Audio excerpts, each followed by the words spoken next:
If you enjoy photography with your gardening, we've got some tips for you tonight from a real professional. I'm Richard Nunley. And I'm Amy Williams, and this is Virginia Homegrown. Well, Amy had an opportunity recently to go out with a professional photographer and get some pointers on how she can use her point-and-shoot camera to get really good pictures in the garden. Take a look. We're here with Paul Goossens, an award-winning photographer. Paul, I understand that you do mostly art photography, but you're going to talk to us a little today about capturing moments in our own gardens, or maybe even when we're on vacation in a garden? Sure, we're going to do a little bit of that today. Now, I see you've got a pretty fancy camera compared to mine. Tell me, do I have to get something like what you have in your hand? You really don't. No, what you have is perfectly fine, too, for what we're going to do today. So when I'm pushing the stroller and this is all I can manage, this is the way for me to go. If you're pushing a stroller, I wouldn't want to have this, because these things get heavy, and it's a burden to carry around sometimes. Now talk to me about that. What is that camera? Well, this is called an SLR. Which means? It's a digital SLR, single lens reflex. Okay. So this is the one lens that we have on the camera. Your camera probably has a few lenses on it, one you look through and one that takes a picture. Okay. They're not the same. This has a little mirror in it, and what I see is what the film sees. Mm-hmm. Great to know. Well, now you're going to give us some tips on how to take a great picture if we plan ahead and have some of our equipment with us. I hope to do that, yes. So do you mind if we take a walk and look for a great spot? It'd be my pleasure. Okay.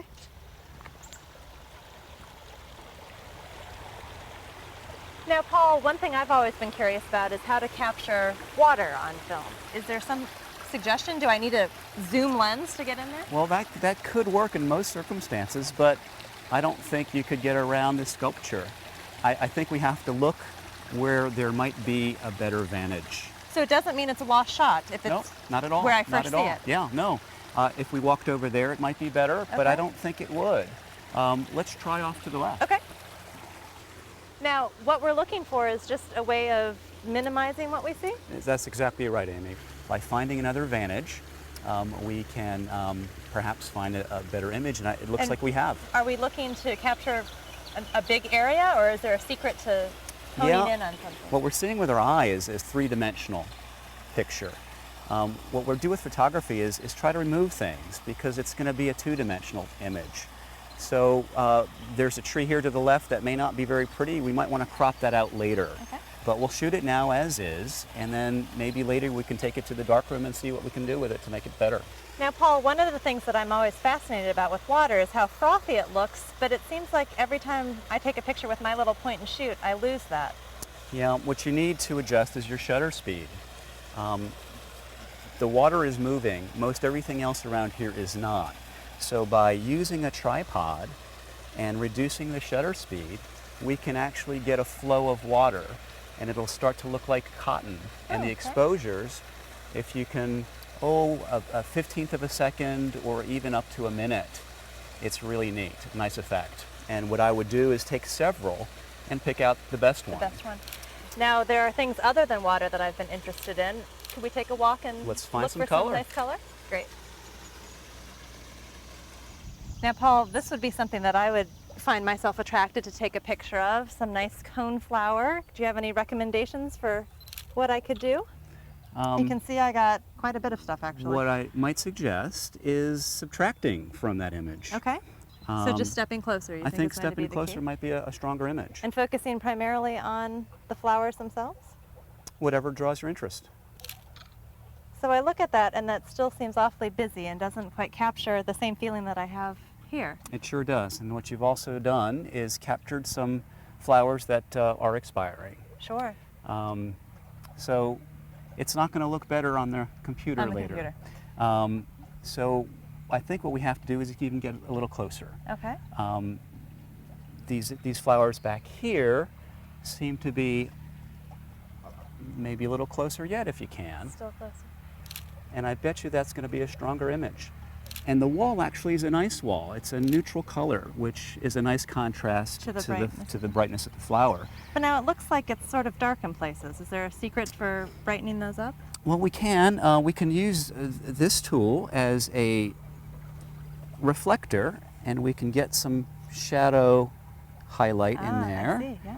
but it's not going to be that great a difference because it's overcast. Today's a little overcast. We have this tool. We can also use it as an instant background. I see. So now it looks like we're in the studio and we just have a white wall. Absolutely. Just a little trick. Great way of doing it. Less is more. Absolutely. Almost always. Now, I'm fascinated by texture in the garden as well, because color isn't always what catches our eyes. Do you mind showing me how to capture some Sure. texture on film? We'll look for some.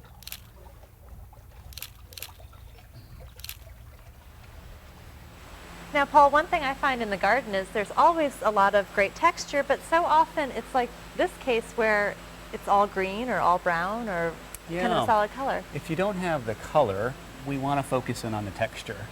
And this is a perfect example of how pretty texture is. The whole plant is quite beautiful, but as an image, it again is busy. And what Right. I might do is focus in real close, if you can, to see the beauty. If you notice, they're crossing almost, like yeah. fingers, which is really beautiful. So I'd come in close and take a shot, and maybe even consider black and white. Now, black and white, is that something you would have to decide right now? Not today. No, you can decide that later. So that's something new with the introduction of these digital cameras. It sure right? is. Yeah, yeah. There's really so many options with digital that we didn't have with film, and the expenses It's so beautiful. much It's so much less. cheaper. If we don't like it, we just delete, and there's no cost. Well, Paul, you've shared great information with us today, and I'm really excited to get a chance to use it. Thank you. Sure, you're welcome. Now we're going to go back in the studio, and Paul's going to talk to us a little bit about the digital darkroom and some of the other tools that we can use in making great pictures. You want to take your shot? I do.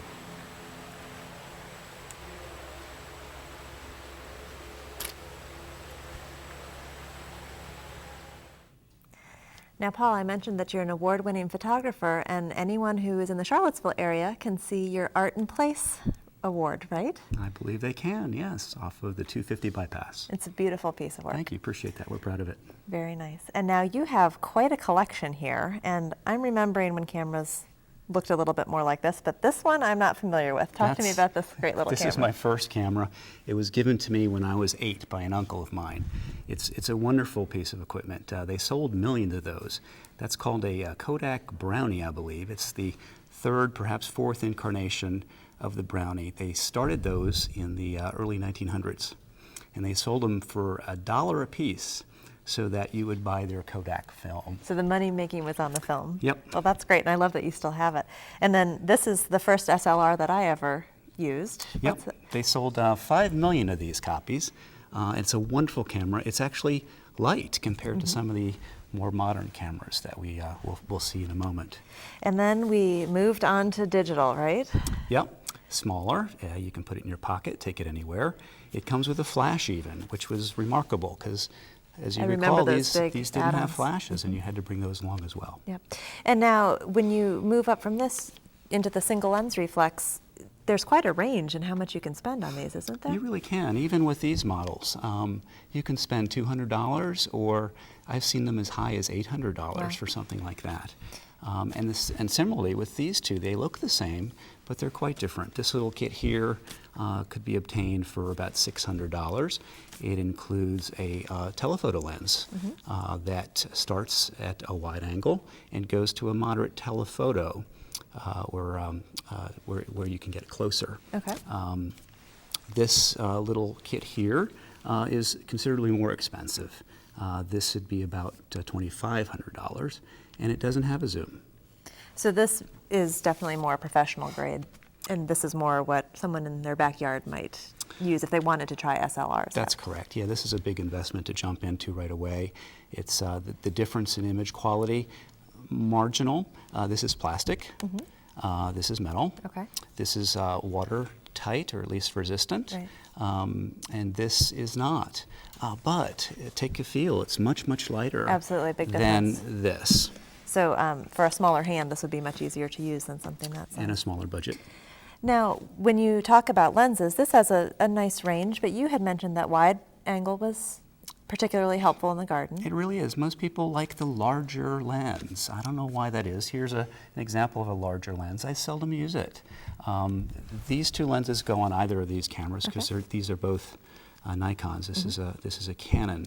But yeah, you could interchange these lenses all you want. But I prefer the wider lenses.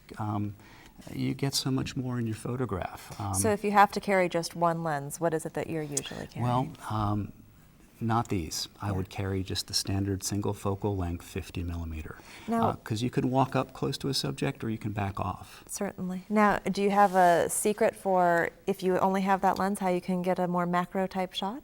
Well, that's a good question because often you can't get, particularly with flowers, you can't get up close because I think the minimum focal distance is perhaps 3-4 feet on something like this. Incidentally, these can get a lot closer. Certainly. But on the SLR, you can't. You have to get a macro lens. Okay. Another $300, $400, $500. Or, here's a little trick, you get something like this. Yeah. So now, this says close-up lens. It's a close-up lens, but really it's just a magnifying glass without the handle. Okay, and so that Yep. just goes right in front of your lens? They come in different sizes. This one I got for the larger lens, the diameter, this will screw right in. Okay. But between you and me, we can just put this right in front and hold it with your hand. Wonderful. It's perfectly fine. Wonderful. Now, we talked a little bit about other equipment that you use, and behind us we have Yes, a diffuser or reflector, depending on how you use it. I believe in the field we played with that a little bit. This little getup is maybe $150. It's quite nice. It's light. Or if you have a friend, we can make one ourselves. Okay, so this might be a good way if you're... We've fashioned one out of a T-shirt. Pretty handy. And $4.50 at Lowe's for some tubing. Some tubing. And so if you are just getting into photography and wanting to try something new, you don't need to make that big investment. You don't, if you have a friend who can hold it for you, because you will need someone to hold it for you. Do the support. Well, great information on all of the mechanics of this, but now you also mentioned when we were in the studio that, or when we were in the field, that you can take these images into your computer and make adjustments, and I think we have some pictures here to show. The first is an original image you took of a canna. Talk to me quickly about what's not great about this shot. Well, what's great about it is, first of all, is that there's light from the back. And whenever you have light through a plant, it shows all the color and the veins. It's just, I think it's a beautiful plant. It's not the flower, but it's the leaf. But now The second image we cropped, and we think it's a much better image. I don't know if we can go back and forth, but this has far less image, about 25%. But I think it's a stronger image. I didn't know that when I took the picture, but you can do that You can afterwards. do the cropping. And then we have one more set that I want to show before we take the... Here's another photograph. I came across this, and I had to take it. It didn't fly away, but the image is poor. It's underexposed. It's busy. I have a building in the background. By coming up Fabulous. close, I cropped out the material that wasn't necessary. I also brightened the background a little bit, and you do that in the darkroom. It's a snap. It's really wonderful. And as we get ready to take everyone's questions, I want to show one more image that Paul took, and this illustrates that no matter how much equipment you have or how much time you spend in the darkroom, the key is... The key is taking the picture at the right time. This was taken in the afternoon, about 5, 6 o'clock. What's special about this is it's backlit. You can see that the grasses have a rim around it of light. And it's far more special. You can't manufacture that with a digital darkroom. So the key is take a good picture to begin with. It saves you a lot of trouble. Paul, thank you. Lots of great information. And now while we get ready to take your questions, take a look at this plant of the month. Well, welcome back to the final question segment of our show, and we do have quite a few questions to get in tonight. Tom, I do want to thank you, though, for the plant of the month. And also, a big thanks goes out to Peggy Singelman and Peggy Cornett up at Monticello for also helping to provide our plants of the month each month. I hope we're introducing you to some interesting plants that you can use in your garden, and you can go to our website to find out more information about all of the plants of the month. Now, questions. If we don't get to your question tonight, you can email them to me either through the Times-Dispatch or here at WCVE, and I will send you an answer right away. Amy? Paul, a question about cropping size. Sure. When we looked at the canna leaves, you said that you took maybe a quarter of that image. Did you maintain a ratio of the original, or do you just randomly choose the best part of the picture? Well, you could do either, but if you're going to display the image, you have to consider the cost of your framing. I think if you go beyond the standard ratios, you're going to have to get a custom mat cut, and that gets considerably more expensive. That makes sense. Mm-hmm. Amy, you have a question? Yes, Paul, Garth in Charlottesville has a depth of field question. How do you use depth of field to isolate a flower?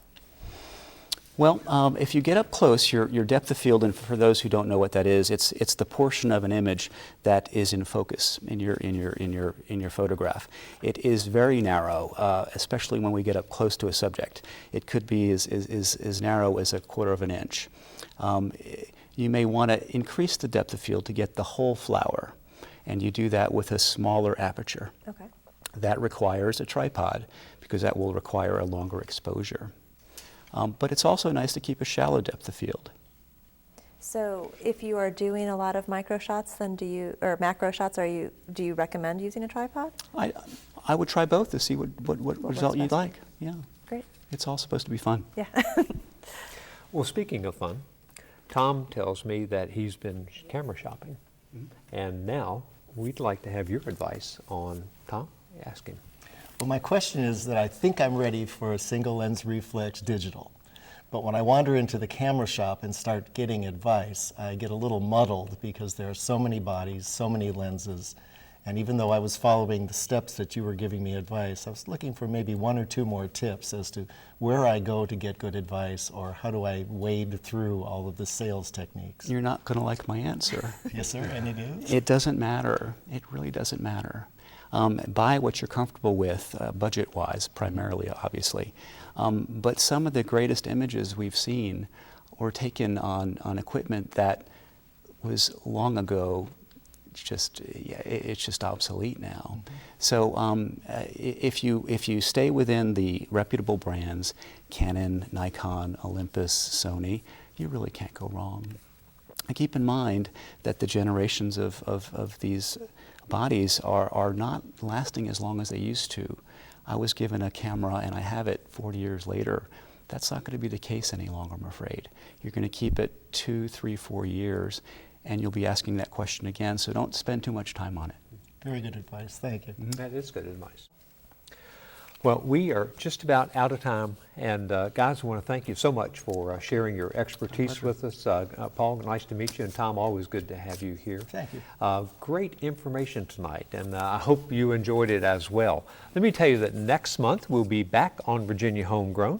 We'll take you out to Powhatan to visit Bologna Botanical Farm, a cut flower grower, a city girl that came from Charlotte, North Carolina to grow flowers in Powhatan. And Amy will take you up to Monticello to see a green roof, a conservation technique being used right there at the historic Monticello. So that's right here on Virginia Homegrown on your community idea stations.